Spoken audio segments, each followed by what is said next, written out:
우리는 지난 12주 동안 에스겔서의 말씀을 바라보면서 은혜를 누렸습니다. 나라를 빼앗겨 버렸습니다. 성전이 무너져 버렸고 집들은 다 불타 버렸습니다. 그런데 그곳마저도 살 수가 없어서 저 먼 땅, 당대에 무너지지 않을 것 같던 바벨론의 포로로 잡혀가 살고 있던 시절의 이야기였습니다. 아직 돌아오지 못한 땅에서 주신 하나님의 약속의 말씀이었지요. 우리 끝난 건가? 모든 삶의 자리에 무너진 것들 속에 의구심이 들 때 하나님께서 말씀하셨습니다. 내가 다시 모으리라. 너희를 고향 땅에 돌아가게 하겠다. 내 영을 너희 속에 두어 모든 것들이 살아나게 하리라. 약속해 주셨습니다. 그날이 언제 올까요? 시간이 흘러갑니다. 에스겔이 바라보던 그 약속의 미래가 과연 언제 올까요? 그런데 무너지지 않을 것 같았던 바벨론 제국이 한순간의 역사 속에서 사라집니다. 그리고 바사라는 제국이 등장하면서 고레스라는 왕이 세워지며 칙령을 하나 내립니다. 지금까지 포로로 잡혀왔던 모든 민족과 열방들은 자신의 고향 땅으로 돌아가라. 말도 안 되는 법이 발표가 됩니다. 그는 하나님을 알지 못하는 사람입니다. 그런데 역사의 주관자 되신 하나님께서 고레스라는 사람을 통해서도 하나님의 뜻을 이루며 일들을 이루어 가십니다. 약속된 70년을 다 채운 후에 포로에서 돌아온 사람들, 그 약속이 다시 예루살렘으로 오게 하겠다는 말씀이 이루어짐을 경험한 사람들, 그 시대에 하나님의 말씀이 또 하나님의 사람에게 임합니다. 그가 지금부터 우리가 살펴볼 스가랴입니다. 스가랴 시대의 형편은 어땠을까요? 하나님의 말씀에 그 약속대로 모든 것이 성취되어서 고향 땅 돌아왔으니 이제 룰루랄라 할 만한 것 아니겠습니까? 하지만 현실은 녹록지 않았습니다. 도라는 왔지만 아직 모든 것들이 회복되지 않은 때입니다. 무너졌던 성전은 여전히 기초만 놓여져 있고 삶의 자리는 저 먼 포로 땅에서 살 때보다 더 형편이 없어진 겁니다. 돌아오긴 왔지만 이전보다 못한 형편에 백성들의 마음은 낙심합니다. 그때 하나님께서 스가랴 선지자를 부르십니다. 그리고 다시 한번 약속의 말씀을 허락하시죠. 내가 다시 예루살렘으로 돌아오리라. 내가 돌아오면 나의 집이 다시 건축되리라. 그리고 내가 다시 예루살렘을 위로하고 풍부하게 모든 것들을 택하여 채워나가겠다. 오늘은 대림절 첫 주일입니다. 약속대로 이 땅에 오신 예수님을 기억하고 지금도 우리와 함께 하시는 예수님 바라보면서 다시 오시겠다 하신 재림의 주님을 기다리는 계절입니다. 오늘부터 우리는 대림절 4주 그리고 성탄절 예배까지 5번에 걸쳐서 스가랴서 9장 9절의 말씀 붙잡고 너의 왕이 너에게 임하시리니 라는 이 약속의 말씀을 함께 누리며 살아가기를 원합니다. 첫 번째, 스가랴 선지자를 통해서 우리에게 주시는 말씀은 다시 오시겠다 약속하시는 하나님을 만나라는 거예요. 하나님은 어떤 분입니까? 약속을 이루시는 분인데 그 하나님께서 오늘 한 번 더 약속하신다는 거예요. 다시 예루살렘으로 내가 돌아오리라. 오늘 본문을 시작하였던 16절 말씀의 상반절입니다. 한 목소리로 받들어 읽겠습니다. 그러므로 여호와가 이처럼 말하노라. 내가 불쌍히 여김으로 예루살렘에 돌아왔은즉. 아멘. 이스라엘의 현실은 여전히 초라했습니다. 성전은 아직도 완성되지 않았고 성 밖은 폐허인 채로 내동댕이 쳐진 것처럼 보이고 미래는 여전히 알 수가 없습니다. 사람들은 이야기하죠. 정말 하나님이 우리와 함께 하시는 건 맞을까라고 말이에요. 그런데 하나님께서 그들에게 설명하려고 애쓰지 않으시고 관계를 선언하셔요. 내가 돌아오겠다. 그런데 돌아오시고자 하는 하나님의 마음은 긍휼하심이에요. 내가 불쌍히 여김으로 돌아오겠다. 여러분 오해하지 마십시오. 착각하지 마십시오. 저와 여러분이 뭔가 준비가 되고 조건을 갖췄기 때문에 사랑받을 만한 사람이어서 구원받는 것이 아니라 하나님의 긍휼히 여기시는 마음, 불쌍히 여기시는 마음 때문에 하나님께서 폐허가 된 그 예루살렘에 다 무너져버린 형편없는 저와 여러분의 마음에 돌아오시겠다라는 거예요. 이 이야기는 스가랴서를 시작하는 말씀 내내 기록되어져 있습니다. 스가랴서 1장 3절의 말씀의 하반절에 보면 너희는 내게로 돌아오라 그리하면 내가 너희에게 돌아가리라. 하나님은 약속해 주고 계시죠. 여러분 기억하십시오. 하나님은 어떤 분인가? 언제나 돌아올 길을 열어 놓으시는 분인 줄로 믿습니다. 우리가 하나님께로 방향을 돌리기만 한다면 하나님은 반드시 그 백성에게 돌아오신다 약속하시는 분이시라는 거예요. 대림절을 이렇게 시작합니다. 대림절기는 우리에게 기다림을 배우게 합니다. 예배당 앞에는 보라색 대림절 초가 하나 켜 있습니다. 한 주 한 주 지날 때마다 짙은 보라에서 휘어져 가는 것들을 경험하며 우리는 불을 켤 것입니다.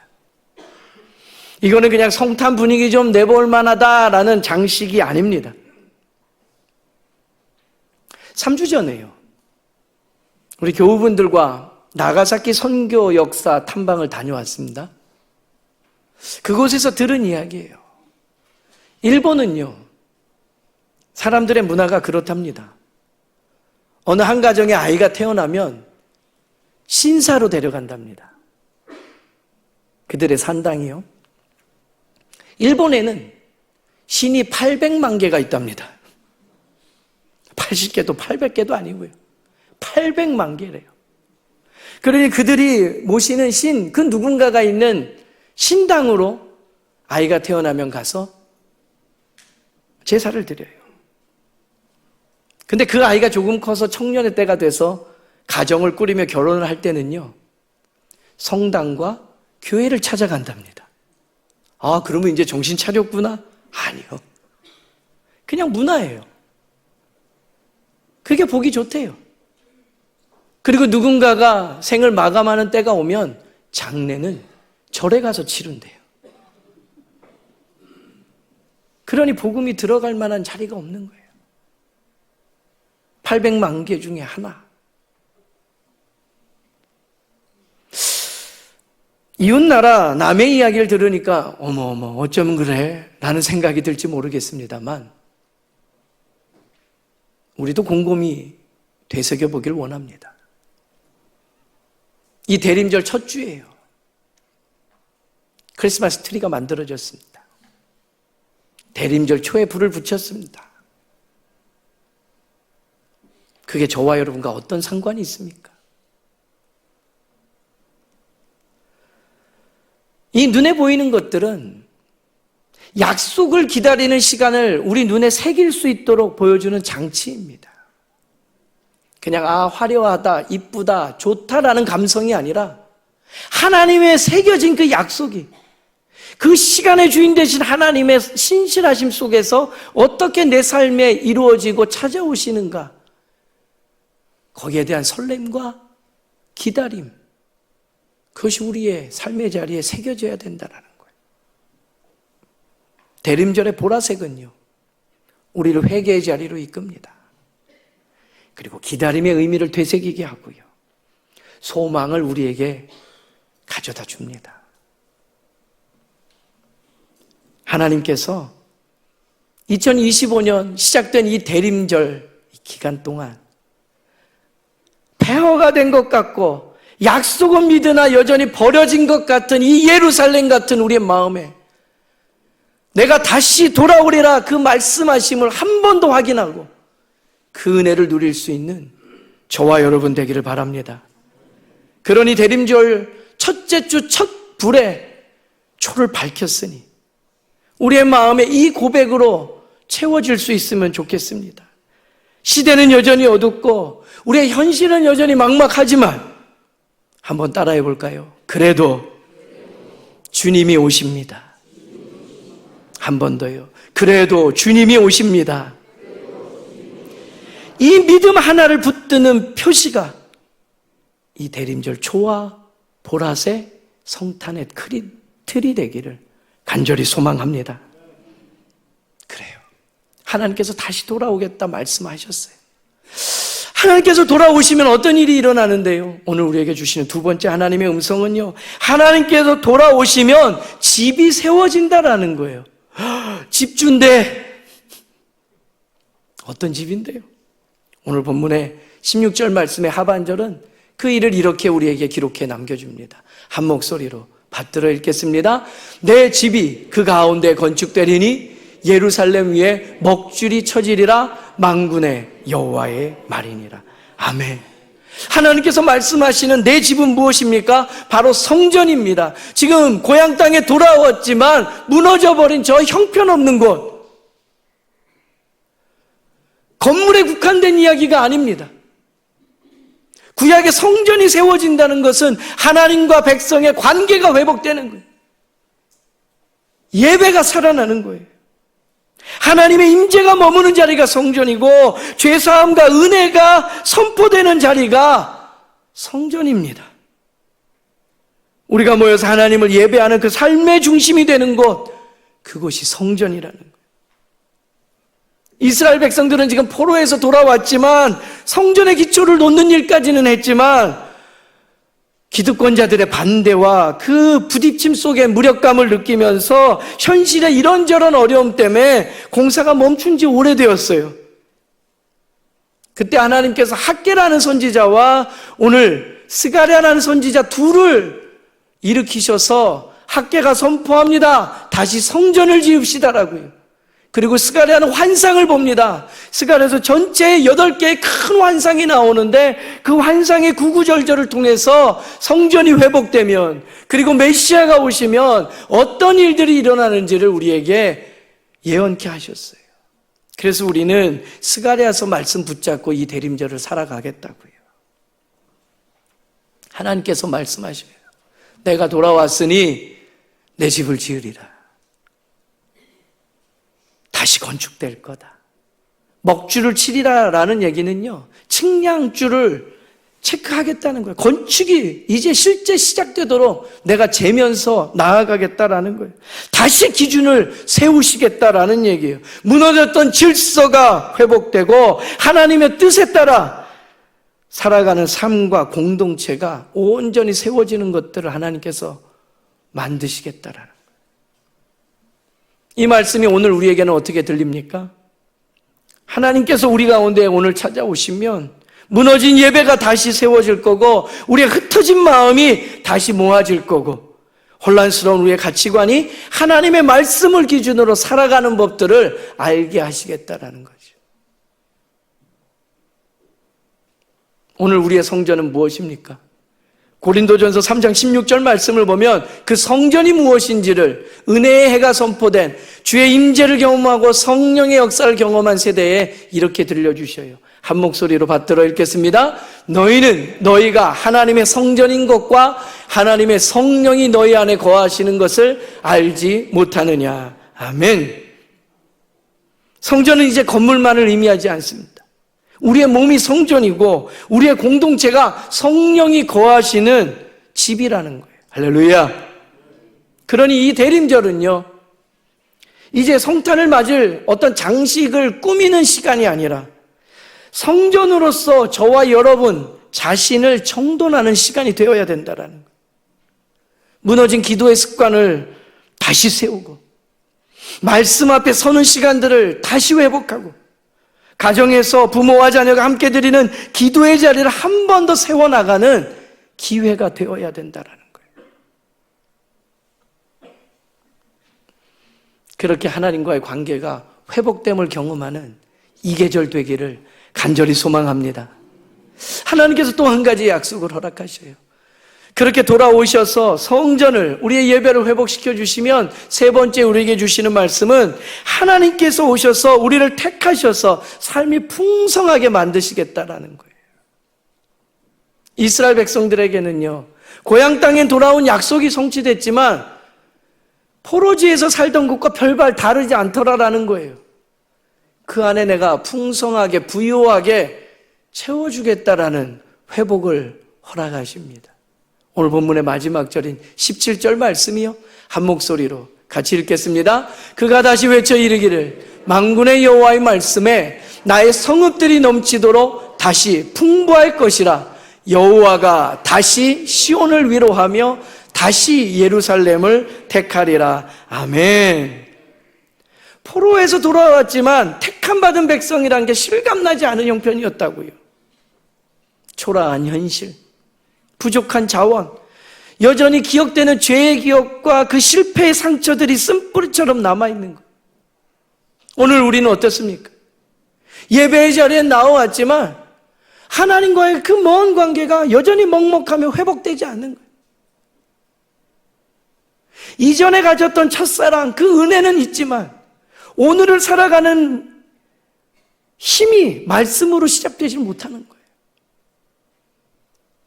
여전히 세상의 걱정과 근심이 휘몰아치고 그때마다 휘청거리는 내 무너진 마음, 그 가난한 형편에 하나님께서 찾아오셔서 채우시고 풍부하게 하시겠다는 거예요. 그 슬픔 중에 있는 우리를 다시 위로하시고 내가 너를 택하였노라, 그 말씀을 우리 가운데 보여주시겠다는 거예요. 그 풍부하다라는 단어는요, 단지 재정에 국한된 이야기가 아니에요. 하나님께서 이루시는 샬롬, 하나님의 평강과 그 임재가 충만한 상태를 우리 가운데 보여주는 거예요. 관계가 회복되어지고 세상이 줄 수 없는 마음의 평안으로 자리 잡게 되고 눈물의 자리가 위로가 자리가 되게 하는 것, 이 약속은요 결국 예수 그리스도 안에서 더 분명하게 우리 안에 세워지는 거예요. 스가랴서 전체에 메시아가 오실 때의 환상을, 예언을 많이 남겨주셨어요. 우리는 이 한 달 동안 그 말씀의 은혜를 누릴 거예요. 그리고 예수님께서 실제 이 땅에 오셨을 때 많은 사람들이 당신이 그 메시아입니까? 라고 물어요. 그때 예수님께서 이사야 선지자의 예언을 빌어서 누가복음 4장 18절 19절 말씀에 내가 그니다 라는 것을 들려주시죠. 믿음으로 이 말씀을 선포하며 함께 읽도록 하겠습니다. 주의 성령이 내게 임하셨으니 이는 가난한 자에게 복음을 전하게 하시려고 내게 기름을 부으시고 나를 보내사 포로된 자에게 자유를, 눈먼 자에게 다시 보게 함을 전파하며 눌린 자를 자유롭게 하고 주의 은혜의 해를 전파하게 하려 하심이라 하였더라. 아멘. 메시아가 오시면 하나님의 약속이, 하나님의 임재가 회복되면 포로된 자가 자유하게 되고 눈먼 자가 다시 보게 되고 눌린 자들이 해방되는 것들을, 그 은혜가 무엇인지를 알게 하는 일들이 일어나는데, 예수님께서 이 땅에 오셔서 2000년 전 이 땅을 위로하시고 회복시켜 주심을 경험하게 되잖아요. 그리고 성경은 그 마지막 날에 대해서 우리에게 다시 한번 알려주셔요. 예수님께서 이 일을 위해 이 땅에 오셨고 십자가에 달려 구원을 이루시고 약속하신 대로 3일 만에 부활하시며 생명의 주가 되시죠. 그리고 승천하시면서 내가 다시 오겠다 약속하셨어요. 우리는 그 재림의 주님을 기다립니다. 이 주님이 다시 오시면 어떤 일이 일어나는가? 요한계시록 21장 3절과 4절 말씀은 온전한 상태를 우리에게 이렇게 들려줘요. 하나님의 장막이 사람들과 함께 있음에 하나님이 그들과 함께 계시리니 그들은 하나님의 백성이 되고 하나님은 친히 그들과 함께 계셔서 모든 눈물을 그 눈에서 닦아주시고, 그러니 세상에 다시는 사망이 없고 애통하는 것이 없고 곡하는 것이 없고 아픈 것이 다시 있지 아니하리라. 이 놀라운 일들을 우리에게 알게 하시는 거예요. 스가랴의 약속은 결국 새하늘과 새 땅, 그 완전한 위로를 향해 이 시절이 달려가고 있다는 걸 보여줘요. 대림절은 어떤 거냐? 바로 이 미래의 소망을 현재로 당겨오는 계절을 우리에게 알려주는 거예요. 쉽게 얘기하면 이런 거예요. 아직 눈물이 있지만, 아직 해결되지 않은 문제가 있지만, 아직 상처와 아픔이 남아있지만, 우리는 다시 오실 주님 때문에 미리 찬양하고 미리 감사하고 미리 위로를 누리며 살 수 있는 존재다. 사랑하는 성도 여러분, 올해 우리의 삶을 돌아보면 각자 마음에 남은 많은 이야기들이 남겨져 있을 겁니다. 여전히 건강의 염려, 관계의 어려움, 자녀와 가정에 대한 걱정, 미래에 대한 불안감, 그 모든 자리 위에 하나님께서 오늘 약속하시는 거예요. 내가 다시 예루살렘을 위로하겠다. 다시 예루살렘을 택하겠다. 다시 너를 내 것으로 삼겠다.